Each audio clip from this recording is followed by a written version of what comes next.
Hi everyone, and welcome to My Wife's Podcast episode 163. I'm Jack, as always, joined by Casey. Now Well, we finally got to see it. There it is. Australia. I'll be damned. Look at this country. You are gay. What other Simpsons quote was I possibly going to use? Yeah. It was it's nice to be back in, just getting this in before Casey goes away on holiday Saturday. You were? Yes. Nice one. Well, so this one probably won't be a long one, but we need to do one just before we'll open with the easiest thing to do it with. New home kit's out. Shock, it's white. It's as a ranking system since we've been promoted, I don't think it's as good as the first season, but I think it's better than last season's. I quite like it. I think it's all right. Tough to top the first one because it was all I ever wanted, especially with an Adidas kit of just white with blue stripes. Yeah, no, it's a good kit. I quite like the keeper kit, to be honest, the black one. Wait, yeah, so that one should be all right. Although, weirdly, it's not out until late August. I think they're saying supply chain issues. But that seems just like an odd time to be releasing a kit. Yeah, I don't know. I'll buy it at some point, probably. Or one of the away ones. Yeah. Well, it isn't released yet, but it's pretty much everywhere that it's yellow, isn't it? I hope so. I like the yellow ones. I think I saw someone when we were at Blackpool in the yellow, was it 96, 97 away shirt, the Packard Bell one that you could hardly wear. That is the problem with our away shirts, that with the yellow away shirts, it's a struggle to actually wear them, but I do like them. Yeah. Well, you just get eaten alive by bugs, amongst other things. Oh, God, yeah. Right, we'll come on to the game last, because that's probably the thing we'll have most to say about, even though we won't have loads to say about that. This will be a quick one.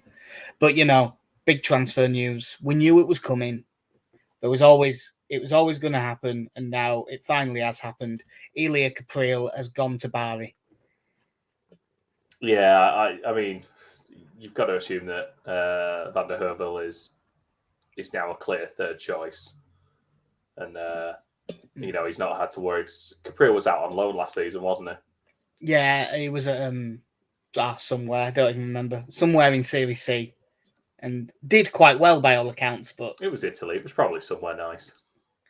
Yeah, so he's gone to Bari. You say Van der Hervel, but they've took Harry Christie, haven't they? Yeah, to Australia, true. So... I wonder if they've taken, when they've taken him to games, and it's basically him and the goalkeeping coach working with the two goalkeepers. I wonder if they've taken him in that regard still.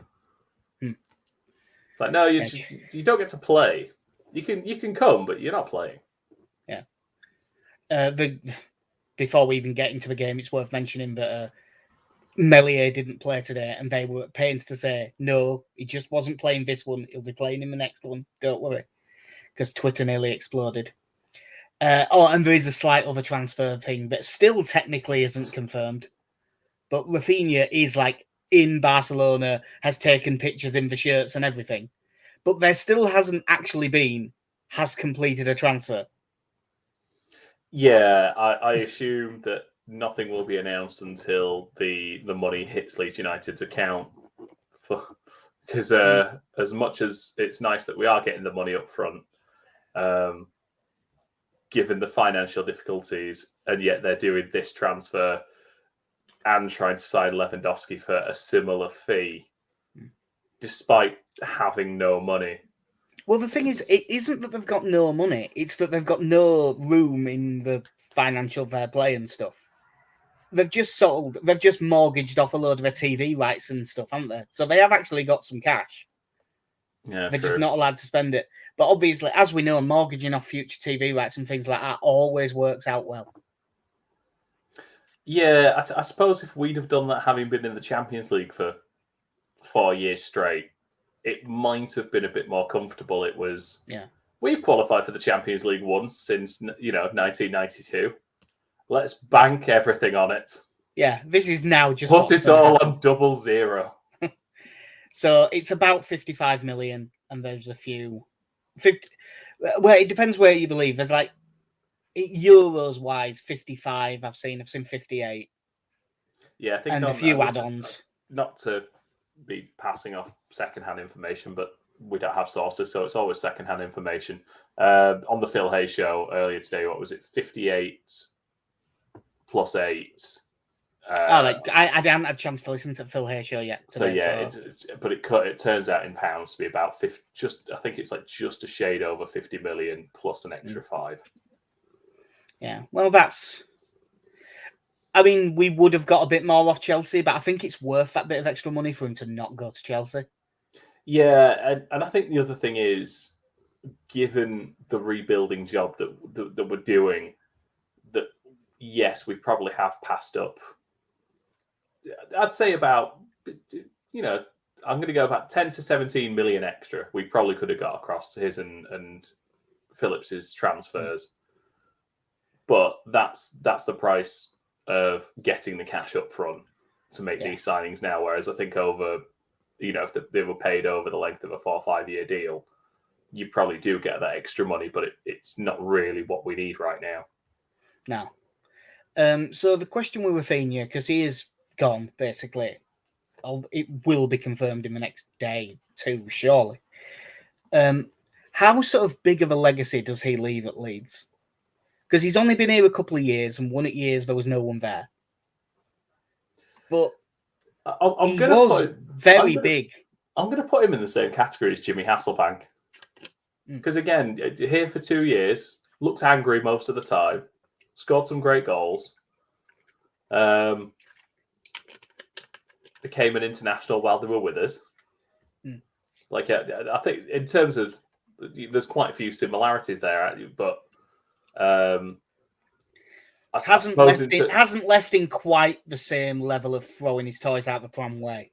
Yeah, I mean, having heard interviews with him and others later on, it probably was somewhere more in the middle than when PR Pete was saying he was demanding 80 grand a week, which was unheard of money in football at that point. But no, it's probably tough to say that. Certainly in my lifetime as a Leeds fan, he is probably technically the best player I've ever seen for us, up there with he who shall not be named. Yeah, in terms of a technical footballer, he is right up there, isn't he? But I mean, he's been brilliant, and I suppose you come in 2 years, do well, and move on for a load of money. That's pretty good. It's never going to be the same as someone who plays for you for like 8 years in terms of a legacy, but it is. He will leave, and everyone will still like him. No, and ultimately, especially last season with the players that were missing, he was pretty much a constant last season. He was one of the few that never really had any time out of the team. If I remember rightly, I don't think he ever missed more than a game here or there. No. He had a couple of injuries, but nothing. I mean, he was out for a little bit after Fernandinho tried to take his leg off.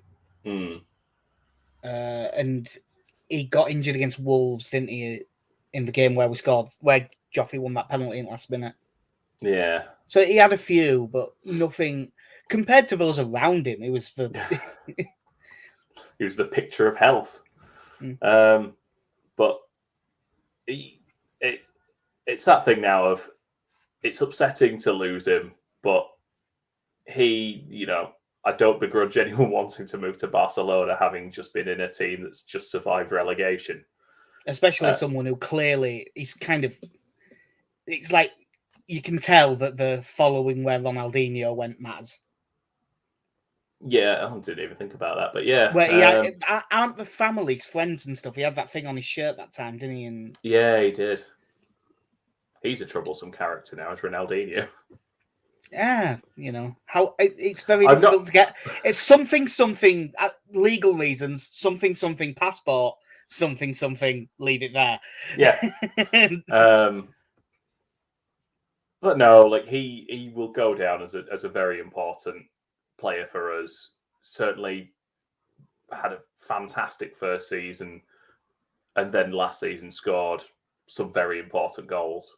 Yeah, it's like Scott T saying, great for 2 years, but to watch, but no real legacy. Legacy is just the phrase that I was going for, but legacy can be. What is a legacy? Legacy can be anything. I would argue Michael Brown left a legacy. He left stud prints. And that legacy was me never, ever, ever wanting to watch him kick a football again. But, you don't get many players who were able to just leave and everyone still likes them. And you can't begrudge him the move at all. But no. It's like if Calvin Phillips had ended up leaving for Aston Villa, you'd have been looking, going, "Come on now, Cal! Like, what are you doing here, pal?" But those are two players who have moved to two of the biggest clubs in the world, two of the most successful.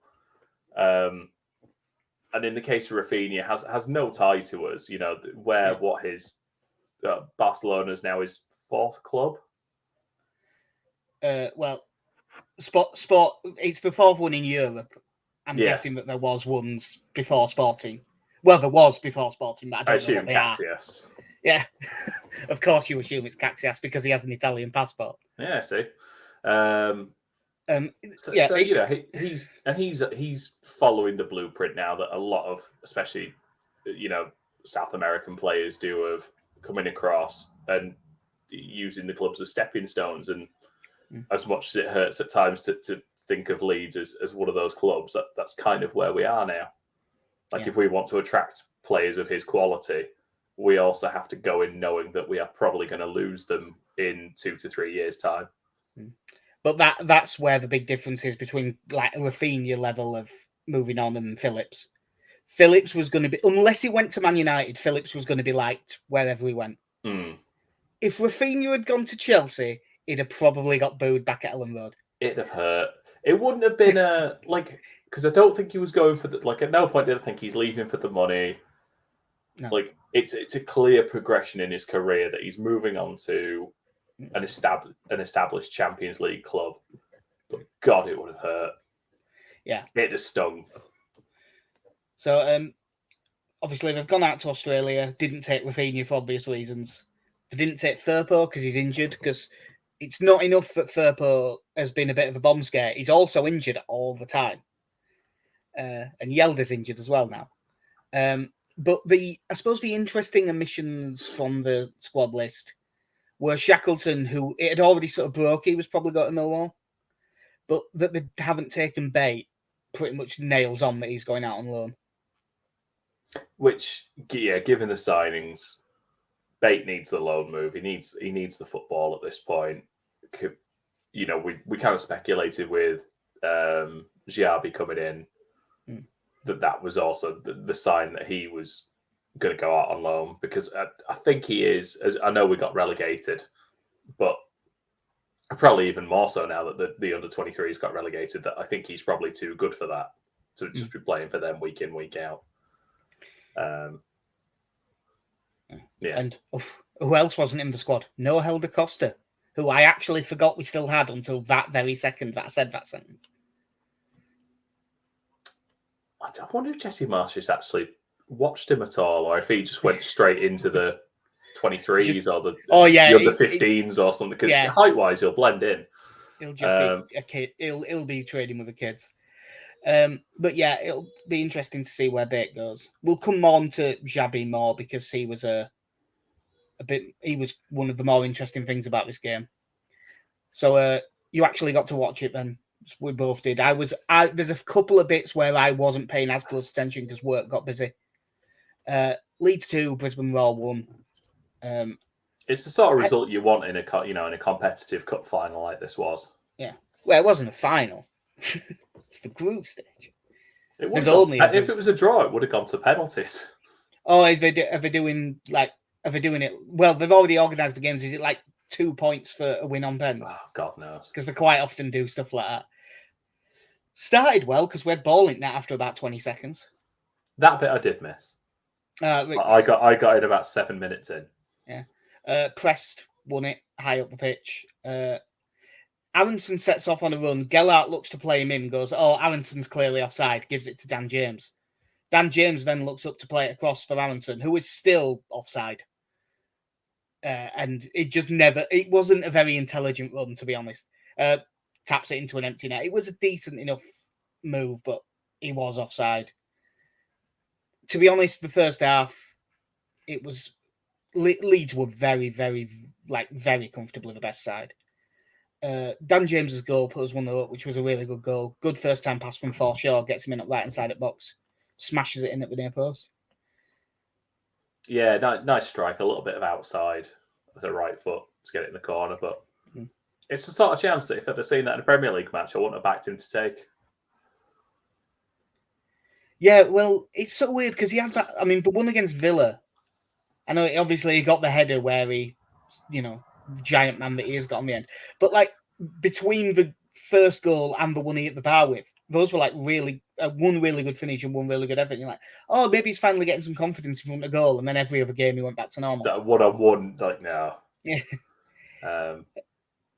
Because I mean, even in this, in the build up for the second goal, he has the ball in a fairly similar position, and I would love to ask him now whether he was drilling it to the back post, going for goal, pulling it back, whichever one it was. But he seems to drag this shot that, fortunately, I think goes to Gelhart's feet. But that absolutely was not where that ball was meant to go. No. I think he was trying to drill it across goal rather than shoot, but he didn't catch it right. We might as well go on to the second goal, drags it across, goes to Gelhart, who runs over the ball and backheels it to the edge of the box, even though there was no need to do it because he's fun like that. Recycled back out to Dan James, and it is a really good cross. But, into a really good area, you're there going, right, that's a chance if you've got someone like Bamford on. But Gellert gets up like he's 6'3" and powers a header, and it's a great header. Yeah, it's kind of surprising seeing him. He's not small, but he's not someone you expect to be winning headers there. But he gets the run on the defender, doesn't he? He's got a couple of yards to work with. Just gets up really well. Yeah, and that was a really good goal. We did play some nice stuff right the way through. I thought, it wasn't outstanding or anything, but it was pretty solid. I suppose the interesting team selection thing you would say was Jack Harrison at left back. Yeah, after the Blackpool game, there'd been Marsh had mentioned Leif Davis fairly positively afterwards, so I was a little bit surprised he didn't start, but he has also mentioned that he does have other players who could play there, like Strike or like Jack Harrison. And I suppose in a friendly, it doesn't really matter who starts. You would say Harrison got 45, Davis got 45. So it's, you'd probably give the edge to the one that's starting, but it's a bit too soon to tell. I thought Harrison did fine. I mean, I suppose he didn't really have any defending to do, did he? No, there's one point where they get in behind and he seems to be about 7-8 yards out of position, I think, but it was fairly comfortably dealt with. Well, I would say that happened to all the defenders whenever they hit a ball over the top. Because our wing backs were pushing on, and we did get caught a few times by that pass. There's one point where they played a ball out to sort of towards our right back position, and it's Rodrigo who's there doing the defending while Christensen recovers. Which I thought, oh god, this is a worrying situation. Yeah, we were a bit vulnerable to that. I mean, obviously, it's never going to be a finished product at this point. But, for instance, I couldn't say that we looked as good in this as we did against Blackpool, barring a couple of the players. I think Gelhart looked really good. Again, I don't think it changed over him. I thought Dan James did as well. He looked a lot more comfortable actually being back in close to his position. Yeah, I think it suits. And I think with two sort of central or with more central attacking players, I think it is something he could probably adapt to. I know he had some decent moments, but he's not the player you want leading the line. And again, you get the bonus of occasionally he'll get him behind, but I don't think that's good enough to justify him as your central striker. Yeah. The early sub, because each of these got for half an hour, because we had 3 wingers who all got half an hour. But after half an hour, Sinistera came on for James. And I was like, oh, this should be interesting. He looked well pleased. And it is a good job that I don't read anything into friendlies, because he was not very good. All. He was pumped up to be there at the I can't remember the name of the stadium, the C something stadium. It was Super Stadium. The something Super Stadium. I can't remember what it was. Yeah. The C Bus Super Stadium. Nah, it's not as good as the B Bus. No. Yeah, he was enthusiastic. So he was as good as Luke Varney. Yeah, there was some moments where him and Harrison threatened to link up, but then just the pass was massively overhit or something like that. Obviously, I saw it described on Twitter as Jimmy Kebe-esque. Like, it wasn't good. And I think... I was about to say that's harsh, but I just likened him to Luke Varney. And that's the same season. Yeah, obviously, I would expect it to improve from here.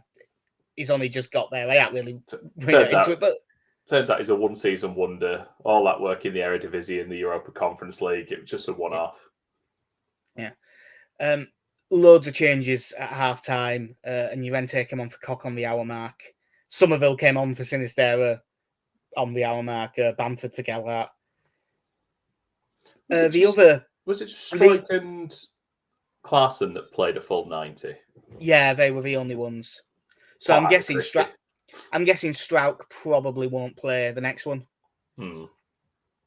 The other very short amount of play, which does suggest that it's because they haven't been there long, is Tyler Adams came on at half-time and went off on 80 minutes for Gray. And if I was picking out a second worst player on the pitch after Sinistera, it'd probably be Tyler Adams. I thought it was very, very ineffective. But I also want to say at the same time that that's because I thought Darko Giabi was really, really good. That's one of the things I completely missed in us signing him. Buyaka 6'5". Yeah, well, actually, I was saving this thing. Scott T again. This is just saying one thing I like is we've signed some players that aren't dwarves and actually seem to have a little bit of physicality. But thinks Bate's a little bit small. Well, Bate is a little bit small, and I realised that Darko Giabi was a big lad. He's a bigger lad than I thought. I tell you what, it really made him easy to pick out on the pitch, though, because with the grainy footage that I was watching, having decided not to shell out for LUTV coverage, I did, and I shouldn't have. They're getting enough for my money. Yeah, I mean, I was watching coverage provided by 11 Media anyway, so. But yeah, I thought he did quite well. It's very typical of a pre-season, though, even though it's essentially a new 11 for the most part anyway. It just lost a lot of fluidity, did the game. Yeah. They made a lot of changes as well. I mean, to be honest, I don't think we even mentioned their goal that they got back just before half-time, but it was a counter-attack without play. Shot blocked by Struijk and it fell perfect for him. But in the second half, to be honest, I thought Brisbane we still looked the better team in terms of in possession and stuff, but they actually had the better chances and should have equalised in the last minute. Yeah, could have taken it to penalties, which I kind of wanted, to be honest, just for the drama. Yeah. The Cody drama. Yeah, I can't remember his name, so I'm just going to call him John O'Shea, that I think got the goal, and he stayed up. Well, he didn't get the goal because I think that Knowles got the goal, but Jay O'Shea. Jay O'Shea, who I think used to play at Chesterfield with Liam Cooper. Yes, they did mention that, and Zheng Ji is the China captain. Yeah, those are two things I have learned through commentary. But no, it's the thing of pre-season. I really don't look into it. Whereas I look into the first half and think, yeah, we're going to win the league this year. But Second half, no, you can't take anything from that. It's pre-season. Yeah, that's it. That for me in the second half was the most interesting thing. In the first half, although Rocker looks better than Forshaw, they were both picking up the ball and trying to dictate play from deep.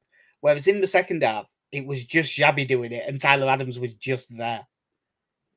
He did seem to have plenty of energy to run around and press, but like it wasn't the most auspicious of starts for him. Yeah, I wonder if it'd be interesting actually, because I think we spoke before about possibly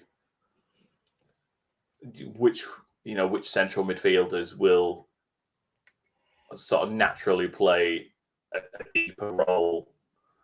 Last time, and having watched that, I'm still not entirely sure, because we'd gone from the Blackpool game where, for the most part, it was Rocker who kind of defaulted to the deeper one and spreading passes, and then you've got Forshaw, who maybe more because of his mobility at this point, he gravitates to doing that, and whether Tyler Adams will kind of become our box-to-box midfielder. Like, in theory, that's his strength, that he can really get up and down. But yeah, I mean, they won. That's, the results don't matter really, but you'd rather they won, and they did, which was good. We had a couple of messages from people who watched the game. Somerville, Rocker, Cock, and James all looking really sharp, and Gellart's quality again from mate of ours, Alex Bennison. Can I question the placements of Rocker and Cock? Yeah, I'd maybe have moved those around in the sentence. What, because I cock Rocker? Yeah. No, Somerville I thought looked lively, but he didn't quite manage to get. There was no end product of it. He just looked lively today. But I was just glad to see him involved, and it sounds like he's getting a new contract, which I'm very happy about because I really do rate him. And Gellart's getting one as well. And Brad Carrott saying that Leif Davis definitely isn't the answer at left back. And I've left this to now because Jesse Marsh has now said that we are looking for a left back after Firpo's injury. We really have to, don't we?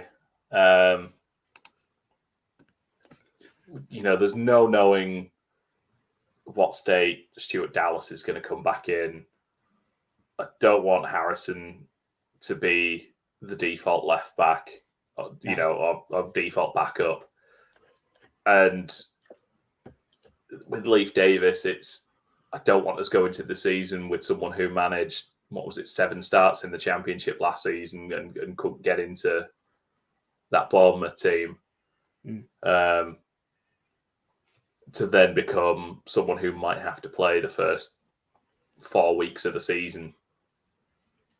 It's not an ideal position to come in, to be going into. Now, if I was betting right now, Cooper left centre back, Strout left back on the opening day of season. If I was betting right now as to what would happen, I think it's a very ill-timed injury for Yelder. Just getting this little knock, because he is out there, isn't he? He just didn't play in this one, because I think that he was probably the favourite to end up with. It's a tough one with him, because the couple of games that he's played, he got injured at Everton. Apologies. There was, and I think he played. Did he play in the 3-2 win against West Ham? Yeah, because both him and Bate came on in that. Because that was the thing, that they'd never played a league game and they came in and did so well. Yeah. Again, from the bits I've seen of Yelder, and I've not that I watch a lot of the 23s, but I've seen more of him there. And I think long term, I prefer him as the centre back. But I think he did look all right against Everton when he was at left back there, but that might have also been because of how bad we looked generally in that game. Yeah, I don't know how true it is, but I've heard it from several places. So it might have even come from Phil Hay or something like that originally. I don't know. It could just be some bollocks that went round. But before he got the injury against Everton, he was apparently in line to start against Man United. in the following game. It wouldn't surprise me because around that time, Dallas is being shifted from pillar to post. Yeah, well, I think Furbo was like just back from injury as well, so I think he was in line to start. But no, it was a solid win. I can't actually remember when the next friendly is, but is it Sunday at like 5:30 in the morning or something? Yeah, I believe so. I won't be watching that. I might because I think I've got to start work at about 7:30 anyway. So I might get up early and just watch it before work. But that depends on how Saturday goes. I mean, I'll be in Spain, so it'll be a 6:30 kickoff for me, but that doesn't mean I'm going to get up any earlier still. Get up, get on the beers. None of that sounds like me. Yeah, that's true. None of it does. Getting up on the beers. And there is one last question from Jack Field. Who would win in a scrap? Rasmus or Pontus? Ooh. Rasmus Christensen, because Pontus is a big lad, but I don't actually think he's a fighter. No, he's a fighter in terms of effort on the pitch, but I think if it actually came to a scrap, I don't think he's a fighter. Yeah, I think he loves to be involved in a group tussle, but 1v1, yeah. And he did go down very softly a number of times to Pontus. Yeah, my money would be on Christensen in that. He's got the mad haircut for it as well. Yeah, but I don't want to accredit it to a certain political persuasion, but no. Well, someone did that as a joke, and people got like annoyed with him and thought that it was the worst tweet they've ever seen because I don't think they realised he was kidding. Yeah. All it was that picture and noticing that the first 3 players on our team sheet all began with K.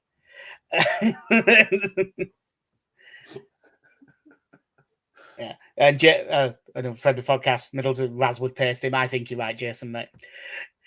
So yeah, this one we knew was going to be short, and it was. KC's away for a week, so I think it'll be like probably like a week on Monday/Tuesday, something like that. Yeah, unless something mad happens, because I will have my laptop with me. Yeah, like if we actually sign CD UK, as I'm now calling him, then maybe we'll jump on for 20 minutes or something like that. But yeah, I think that will do us. So have you got all to add, Casey? No, I think we got it covered there. Nice one. Well, I've been Jack. See you. I'm Casey. Have a good one.